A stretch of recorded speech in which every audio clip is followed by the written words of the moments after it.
Hey, gang from Cheers, it's Russ. I'm here to do another podcast episode. It's been a couple months, but when I first started off to do this podcast, my intention was not only to help people have the best wedding they possibly could imagine, but to also not have it fit into the standard episodic week by week podcast structure. It was meant to be evergreen. But of course, over the last few months, our lives got flipped, turned upside down, and now everything is up in the air. Everything's in question, every aspect of our lives. So it only goes to reason that weddings would be that way too. And we don't know what it's going to look like from week to week, month to month. And it felt kind of silly for me to do a podcast about the intricate details that go into planning a wedding, whether it be from my perspective or somebody else's, during a pandemic. At a time when people don't know if they can have their wedding or when they can have their wedding.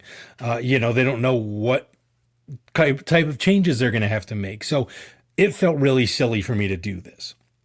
But I started thinking recently about everybody that is planning their wedding and what I would feel like. And I can't imagine how stressed out these people must be and looking for any kind of advice that they could possibly get. So I started thinking it's probably a good time to revisit, to jump back in and do one. And even though I wanted to initially not, double up on either a topic or a guest or a category, I thought it was a good idea to have another wedding planner on and to get their perspective. So that's what I did. I reached out to Taylor from Elor Event Planning, elorevent.com. And she's going to come on, talk us through some things, what we can do, what we can't, some things that we're going to have to work around and ways to get creative. She does a great job, and I hope you find it as interesting and entertaining as I did. So sit back, listen, and enjoy the podcast. I'm Russ Burton, and this is a Diary of a DJ.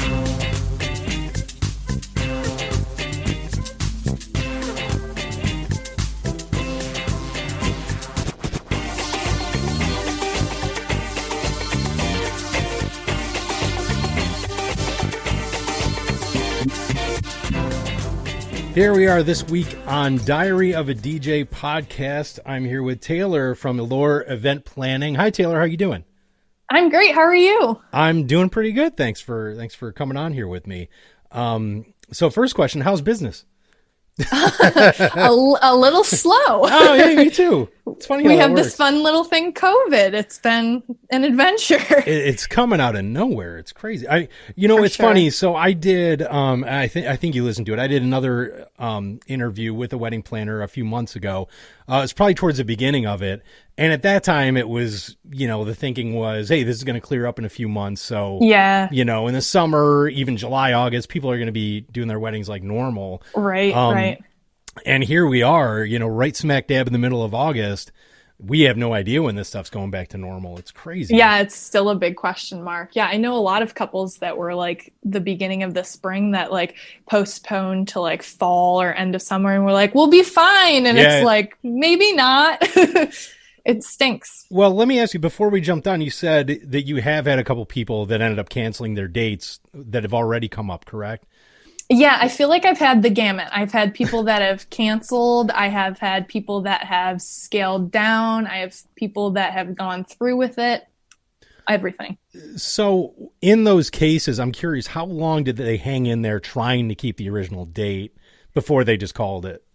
Yeah, it's really individual to the couple and a lot of their circumstances. I feel like the major circumstance for a lot of people was how badly they wanted to get married on their actual date. Because my couples that were like, we're okay with doing it whenever, really moved their dates a lot faster than the couples that were kind of that really wanted to hang on to that date. Yeah, the couples that like really wanted that date, or they didn't want to wait a year or whatever. Sure. You do still have weddings coming up. What are you noticing in those weddings that you do still have coming up? What are you noticing that's different in those wedding planning situations than you've normally seen? Yeah. So the biggest one that seems to be most consistent as well is the fact that people are cutting their guest counts. They're either cutting them intentionally or they're having them cut for them by any guests that are out of the country are no longer generally able to come. They're also having people that are immunocompromised saying that they'd prefer not to come. So we're definitely seeing a noticeable decrease in the guest counts that people are having. Now that we're talking about this, it kind of brings up a question in my head that, you know, the whole role of the wedding planner, and you put it really great, you know, on your social medias and on your website, that, you know, your role is to kind of be their best friend. So it feels like they're going through it with one of their friends. Right. So how much do you feel any more weight going through this time that, you know, you really have to step it up and be there for them? Because I have to imagine everybody's freaking out a little bit more, obviously, than they normally would be. Yeah. Thank you for that compliment, by the way.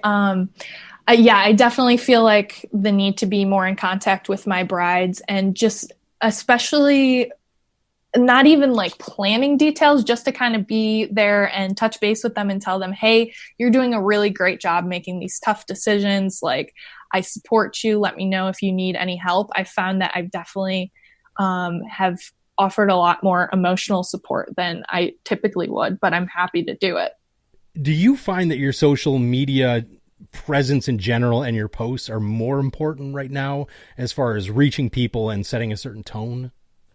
Yeah, definitely. Especially because we haven't been able to do bridal shows, and I don't know when bridal shows are going to come back. Those are mostly the times when you're able to interact in person with people. So I find that having some content to help everyone and to kind of keep connected and keep the planning process fun has been really helpful. And hopefully what everyone is looking for out in Instagram. Yeah, right. Instagram, not so much Twitter. Right. Yeah. Yeah, because on top of the wedding tips, you have a lot of uplifting, you know, sayings and images as well.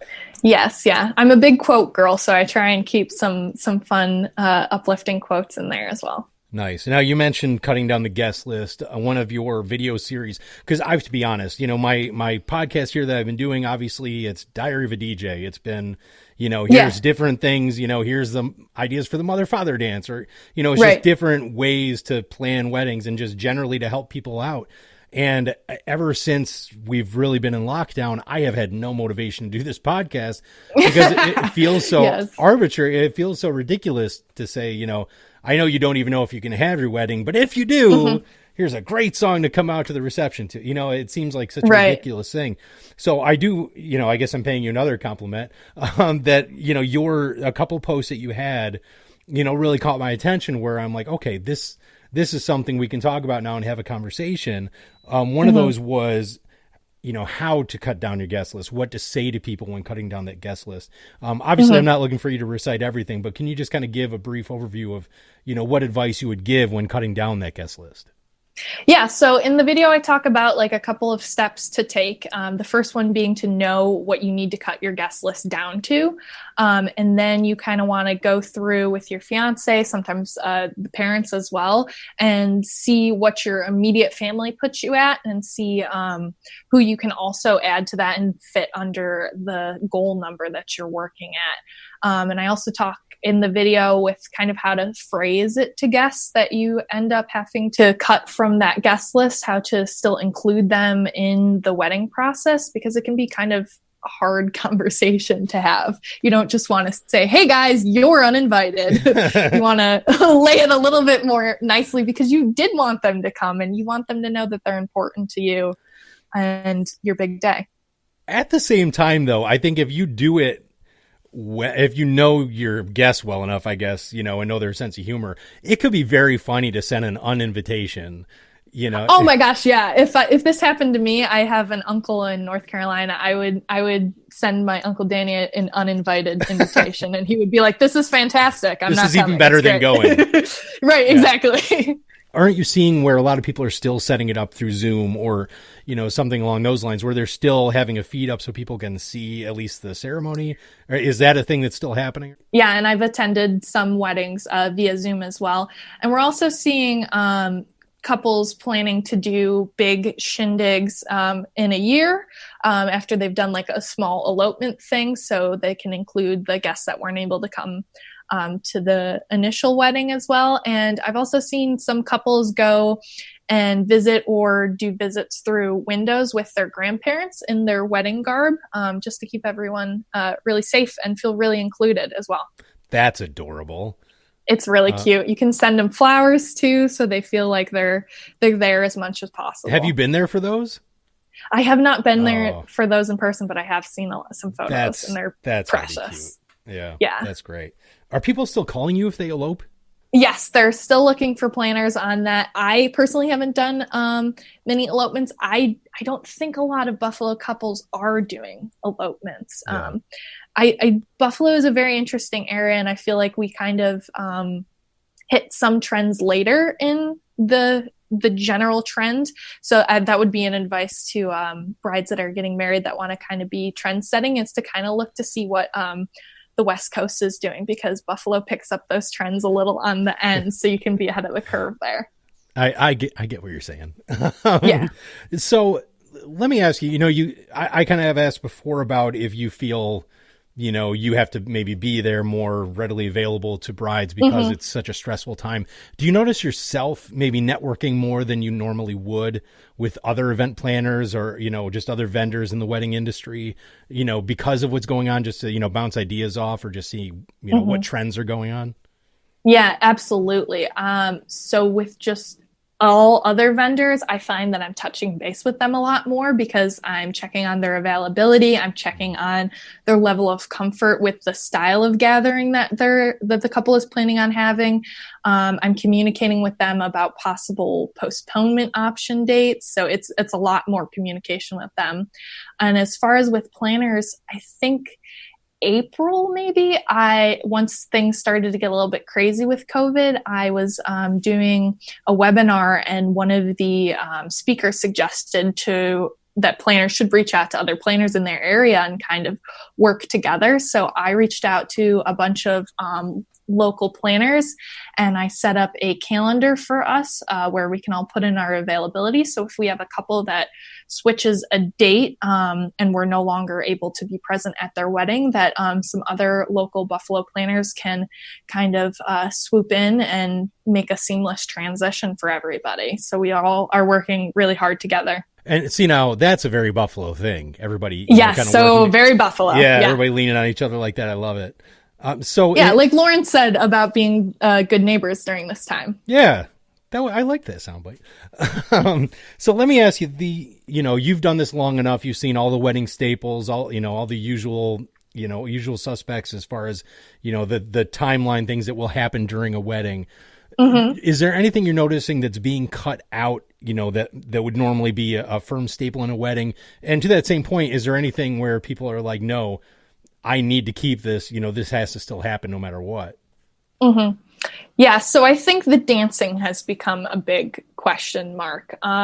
There's been questions of what the rules are surrounding dancing. Certainly.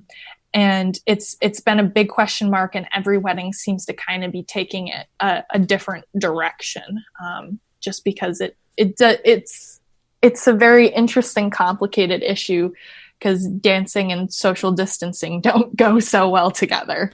Not so much. And, dancing and social distancing, dancing and wearing a mask, in the middle of August or September even, it can get still pretty humid. I can't imagine. I mean, I have to think most people who are going to a wedding are of the mind of, you know what, screw it. We've been locked up in the house long enough. Here's a happy event. I'm going to go and I'm going to celebrate. Right. And they're kind of ready to let loose. So I would think it's going to be really hard to convince people, okay, if you go on the dance floor, you have to be 6 feet away from these people. You have to keep a mask on. Yeah, that's a really good point. Yeah. It kind of makes me question what I'm going to do when it all gets started. I'm going to play music especially so people won't dance. Yes.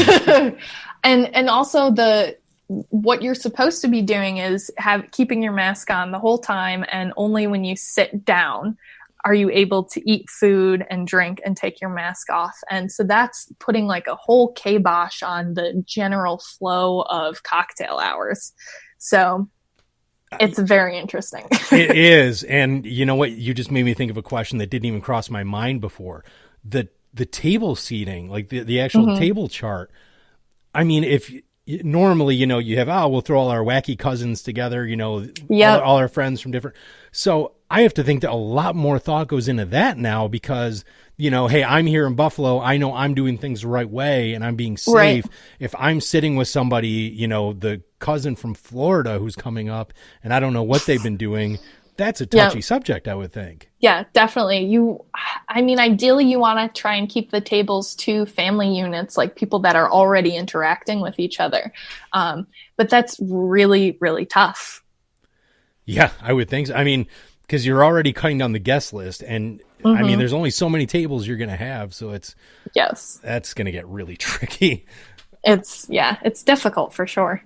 Yeah. So, some other things, again, another video that you brought up was, I believe it was classy ways to, cut back on your wedding budget. And you gave 20 examples. Obviously, again, I'm not looking for you to go over all 20. I would definitely encourage people to go to your Instagram site. It's Elor Events, correct? Events with a T? Yep. And we have a YouTube as well, if you want to check that out. Awesome. And Elor is spelled Elor Events. So check out that Instagram site. You get some awesome videos on there and great content. So, thank you. Yeah, no problem. So one video you had was the ways to save money. Again, I would encourage people to check that out. What are just some highlights that you could point out from that? What are 2 or 3 main things that people can do to still put on a great wedding and save some money at the same time?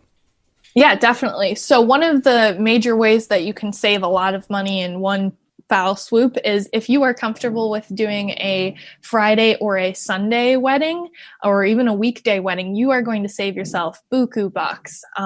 As along with if you are comfortable doing with a quote unquote off-season wedding, you again are going to save yourself a lot of money. And another tip I love to give for florals are try and keep them in season. Your in-season flowers are going to be less expensive, and make sure your florals do double duty. If you have an arch or an arbor at the ceremony, make sure that's brought to the reception if at all possible. And a lot of times planners or florists can help you with this. Also think of ways that you can reuse your bridesmaids bouquets. They can be incorporated in the centerpieces at the reception as well. So there's a lot of stuff that can do double duty. Awesome. So once again, I'm talking to Taylor from elorevent.com. We've been talking a lot of serious stuff here, but I kind of want to know what made you want to get started in this? What made you say, this is for me, I want to get involved in this? Because, everyone thinks initially you're dealing with a lot of bridezillas and taking on a lot of stress. So it's going to take a certain kind of person that can actually endure all that. So what made you want to get into this? Yeah, so I have always really been into planning my birthday parties. So that's kind of where I got started into my party planning. My 7th birthday was a backwards birthday party theme, so that was pretty cool. And I was in college at Mercyhurst University, and I was looking for a major, and I couldn't quite figure out what I was going to do. So I was trying a bunch of different stuff, and I landed on hospitality management, and they had a wedding planning course. So I ended up doing 2 internships in wedding planning at local Buffalo venues, and I just kept going from there. That's awesome. Yeah, I noticed that. I did some light stalking and getting ready for the interview. Oh, and of course. Yeah. Of course, obviously. And I saw that, you had the hospitality major and Spanish. Yes, I double majored. How does that play into does that play in at all what you're doing now? It doesn't right now. I'm trying to work it in. I'd love to have a Spanish-speaking couple or maybe do some quinceañeras. But I have just always been passionate about Spanish. And so I was like, I'm studying this in college too. And I just double majored. That's awesome. Now you mentioned quinceañeras. I just wanted to say it. So that's fantastic. Yeah. So you mentioned that. Are people reaching out to you? Do you notice about other kind of parties? Because I know I've noticed around my neighborhood, a lot of people, I mean, obviously, we're just out of graduation season, or in it, depending on, how long you want to stretch the thing out. Yeah. But are you getting people calling you about a lot more various events than you normally would? No, and that might be because of my marketing. I've definitely kept my marketing narrow to wedding plannings.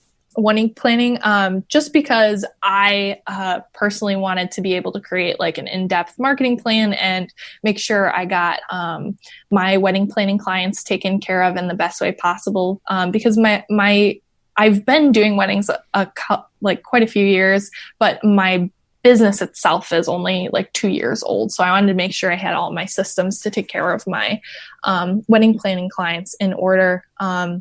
But I definitely hope to branch out to different things as well. All right, Taylor. So you're talking about all these different events that you're doing. What's the most random request that somebody's asked of you, or most elaborate planning that you had to do for a wedding? Oh, okay. So one wedding that I had, and they did not tell me this until the day before. So this is why you should always tell your planner everything. I love it already. This is amazing. Yeah, I was like, sorry, what? But okay, I'll do that. They could not have any black at their wedding. It was like a cultural thing and nothing could be black. The stage couldn't be black, absolutely nothing. So they had bought mattress covers from IKEA that we had to cut to size to cover the top of the stage because the stage could not be black. And that was the craziest thing I've had to do so far. So, I mean, even to the extent of people's clothes couldn't be black? I think people's clothes could be black, but like the chairs, like no black legs, no black risers, like none of the accoutrement, if you will, could be black. And you were told that the day before? I was told that the day before. That's insane. Hey, you pulled it off though. That says a lot. Yeah, I mean, it was definitely interesting. That's amazing. So again, I'm talking to Taylor from Elor Event Planning. You have your YouTube channel. Elor again is spelled ELOR. You were talking about this series that you have coming up, Wedding Pros React to Celebrity Weddings. Yes. So first of all, who are the wedding pros that you're having in here, and what do you have lined up so far? Yeah, so it's me and Jillian Borelli of Jillian Borelli Photography, and yeah, she's fantastic. Nice. She and I are good friends. She's actually a Mercyhurst alum as well, so that's how we got connected. Awesome. And we've filmed a couple episodes already, and we've had a blast reacting to all of these celebrity wedding videos. We've done Marc Jacobs and Char. We've done Ciara and Russell. And we did Justin Bieber and Haley Baldwin, I think her last name is, so far. Yeah, so those have been our ones so far, and we're just having a blast, and we're getting good reactions so far, so we're excited to put out more. Okay, so you're seeing these celebrity weddings. Are you finding yourself leaning more towards, oh, wow, that's a really cool idea, or is it, what in the world are you thinking trying to pull that off? Yeah. So far we've looked, all those weddings are like a couple years old. So it hasn't been any like groundbreaking trends or anything like that, but definitely like everything, especially the candles and the florals are insane. Like it's just so many flowers and candles. Yeah. And that's a hazard too. Yeah, you got to be careful for sure. Yeah. You catch people with some allergies, you get the fire hazard. That's just. Yep. They could sneeze in the flames, and all of a sudden someone's a flamethrower through their nose. It's craziness. Wow. You have really thought that through, Taylor. It's impressive. It's my job too. Okay. Okay. There we go. Taylor at Elor Event Planning. Again, go to elorevent.com. Check her out on Instagram, Elor Event. That's ELOR. Taylor, thank you so much for joining me today. This was awesome. Thank you. I had a really great time. All right. Thank you so much to Taylor from Elor Event Planning. She was fantastic. I had so much fun talking to her. Again, you can find her at Elor, ELOR, event.com, and all the social medias at Elor Event as well. I had so much fun talking to her, but I really hope it hit home how important right now having one of these wedding planners or event planners is. There's so much uncertainty right now. I live in New York, and right now, at this current time in August, you can have no more than 50 people at a wedding and no dancing. So obviously we have to get pretty creative. Things are changing all the time. So these people, these planners can do a great deal in helping you get the day that you want. And I have no stake in the game other than I just want you to have a fantastic wedding. And thank you again to Taylor for helping us out with that. So thank you so much. Again, go to russburtonentertainment.com for any other episodes that might be able to help you out with your planning. I'm Russ Burton. This is Diary of a DJ. And remember, there is no good excuse for bad music.